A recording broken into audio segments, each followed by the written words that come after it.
So the past day has gotten even worse for Democrats. So we're gonna fill in all these non-swing states here.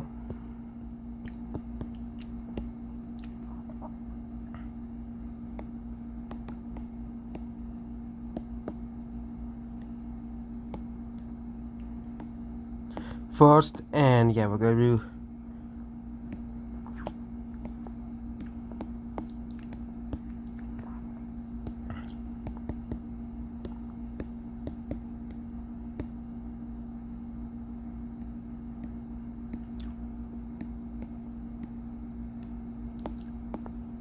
And let's fill in Maine and Nebraska and Minnesota. But why isn't Virginia filled in? Because I thought Virginia was always gonna be blue. It was always gonna vote one way or the other. But it seems that by the early voting, okay, look at the early voting data for Virginia. There's only 1 day, so it's not very complex amount of data. You'll see that Republicans and Republican counties are doing better than Democrat counties. The top 17 counties in Virginia, Republican counties are turning out more than the Democrat-aligned counties. So it's a very big disaster for Harris. Harris is already underperforming in North Carolina compared to Biden, and Biden lost the state by like 1 to 2 points. I think North is going to around like 1 point.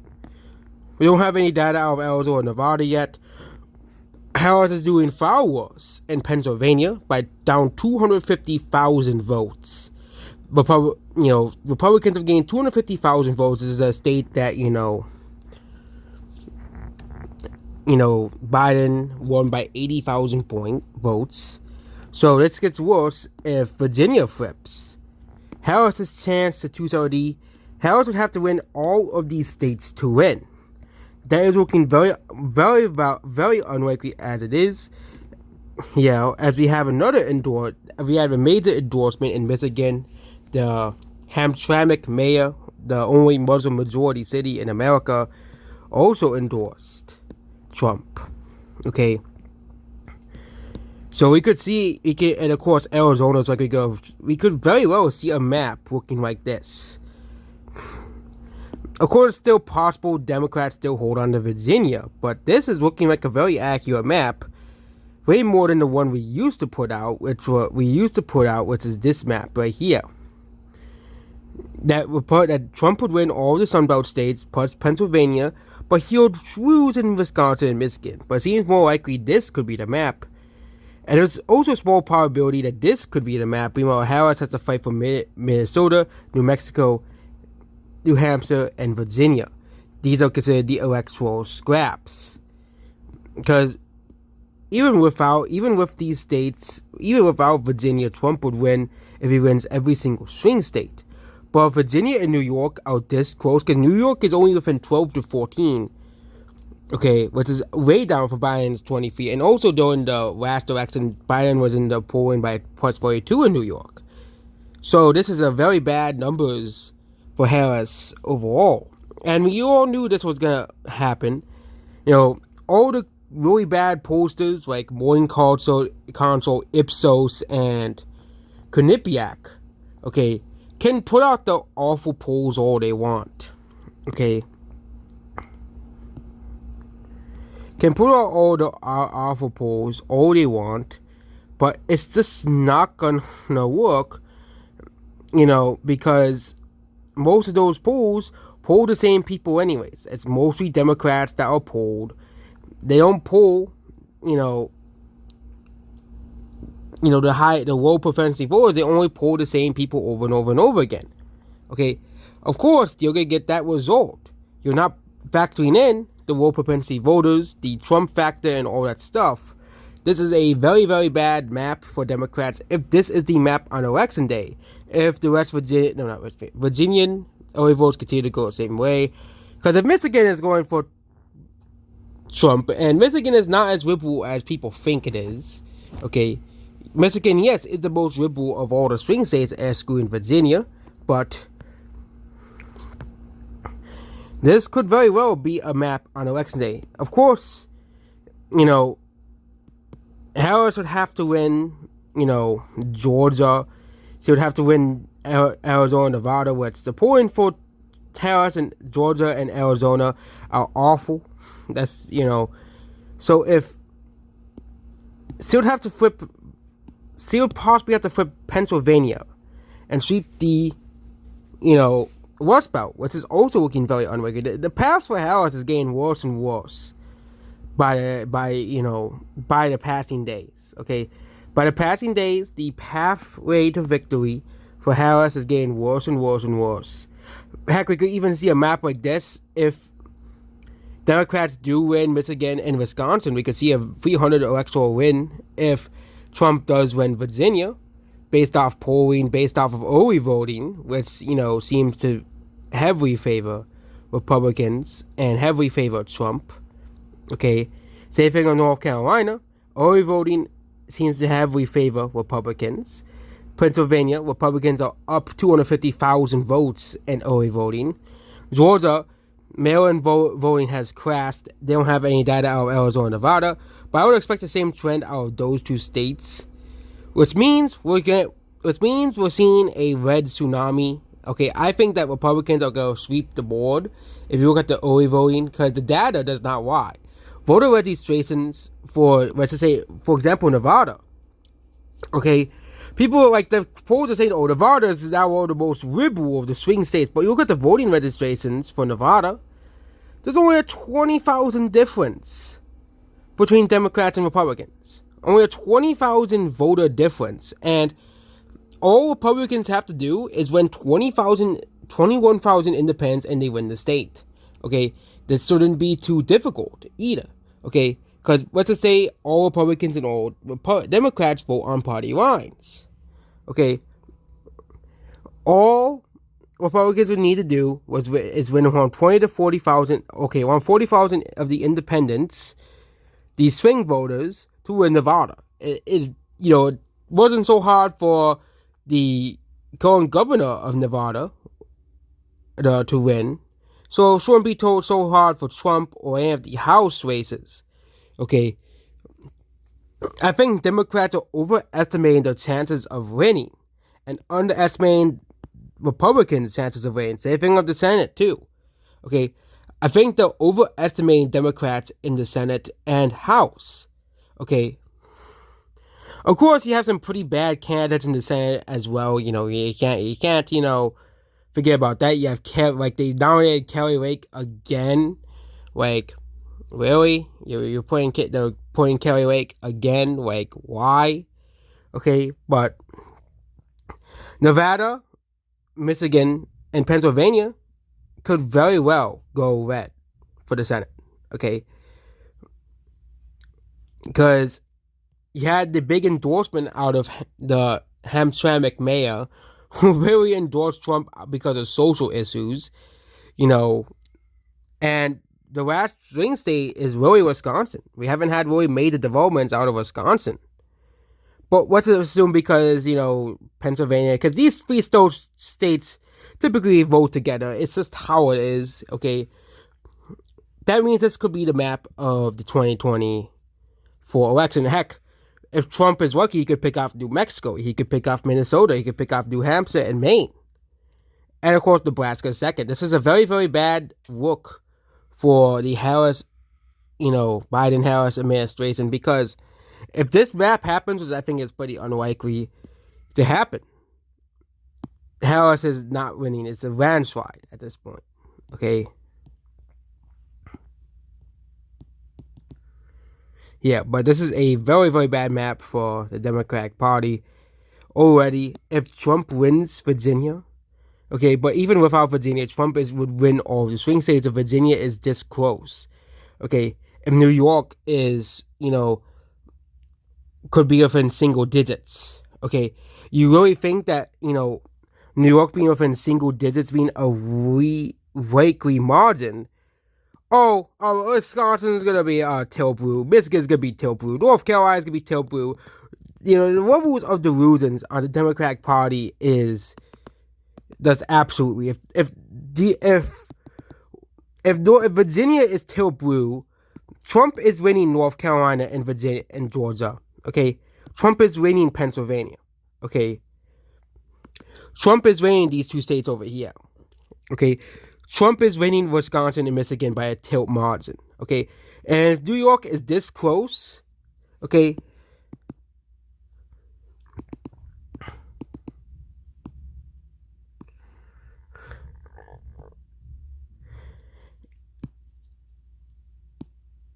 if New York is this close and Virginia is this close, this is, and also could make Texas and Florida likely as well. Same thing with Iowa and Ohio, because likely is Virginia, North Carolina, and Georgia, these states are all lean. So yeah, this is the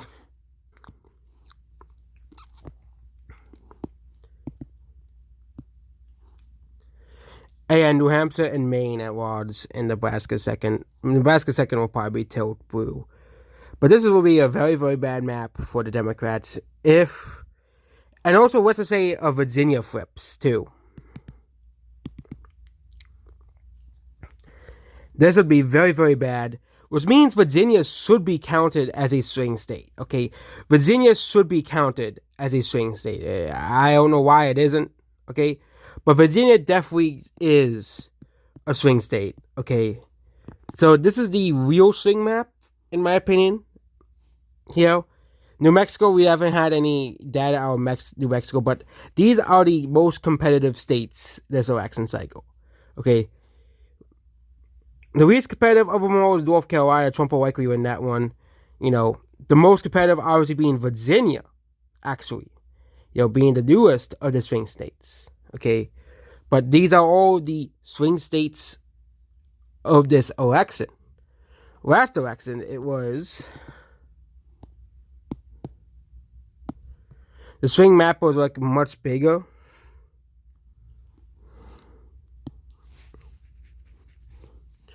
But really, Trump has kind of closed the map. There isn't a lot of pathways for Harris this election. Okay. There isn't a lot of pathways for Harris this election, as 4 of the last year's swing states have been sorted up, and several deep blue states could be considered swing states.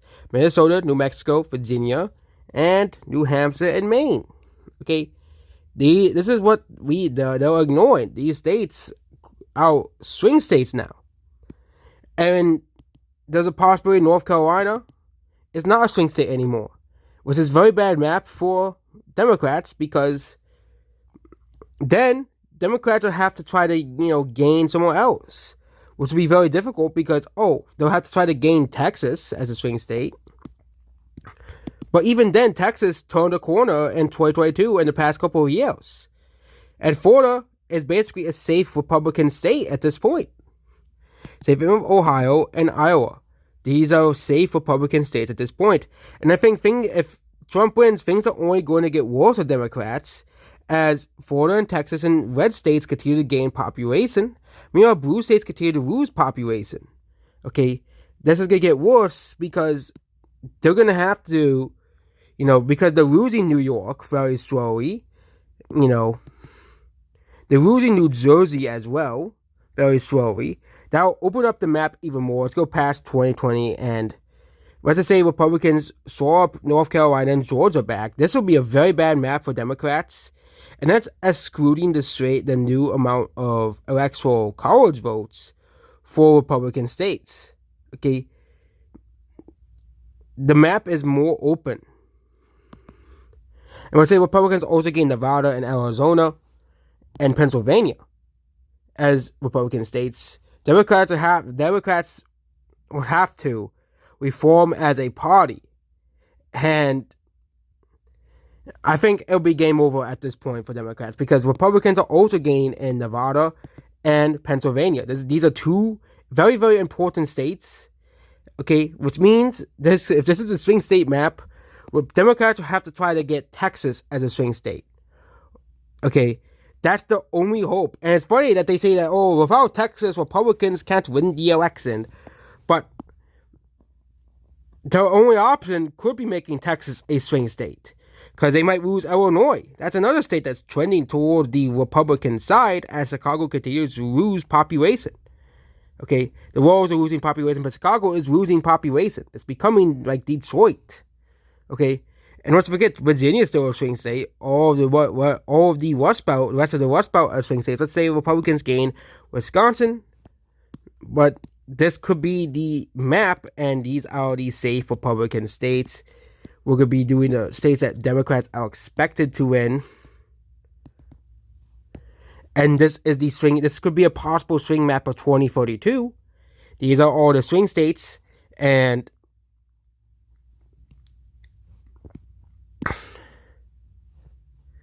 let's just say Nebraska gets rid of the winner take all thing. So as well. So this is all the swing states map. Okay, this is a very bad map for Democrats. As Democrats only have 130 safe seats. It's why they always say that Democrats stay safe blue forever, but with Virginia and New York and New Jersey trending Republican, let's just say Illinois is safe blue still, but with the New York area trending Republican and Virginia trending back towards the Republican Party, I don't really think so. Okay, let's just say Democrats also make Kansas and Utah competitive for some reason, but Texas does not become competitive. Even then, Democrats would have to win almost every single swing state in order to win the election. Okay, they would have to win every single swing state. This is the dire future of the Democratic Party that I think the Democrats do not want people to see. Okay, because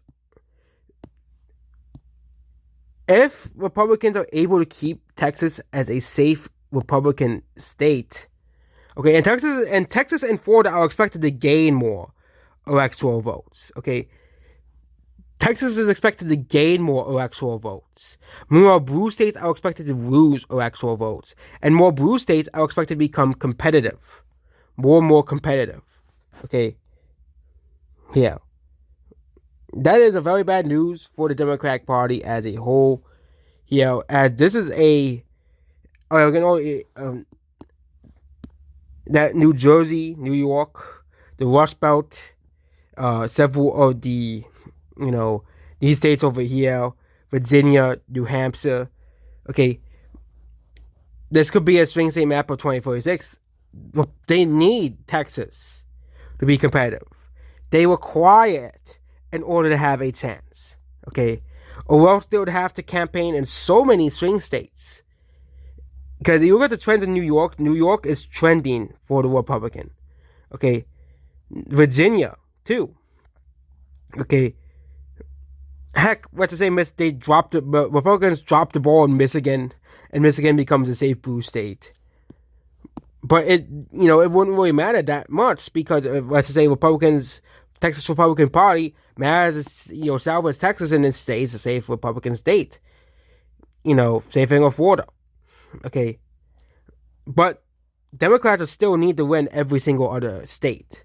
Like, let's say Minnesota is still blue, and these states are still blue, and this is like a swing state map of there isn't a lot of massive electoral, and let's just say all Republicans would need to do is win one of these swing states to win the election.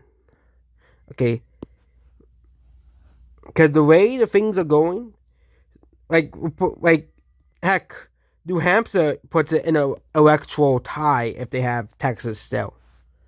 And also Texas and Florida are expected to gain more electoral votes as well, which means even without all of these other states, Republicans would win the election. Okay, this is a very, very bad map. I think Democrats really, really need to course correct 100% because we might be in a Republican decade in the 2030s and heck even 2040s.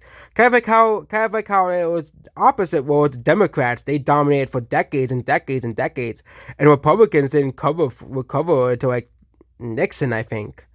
But yeah, that's about this video here, and goodbye.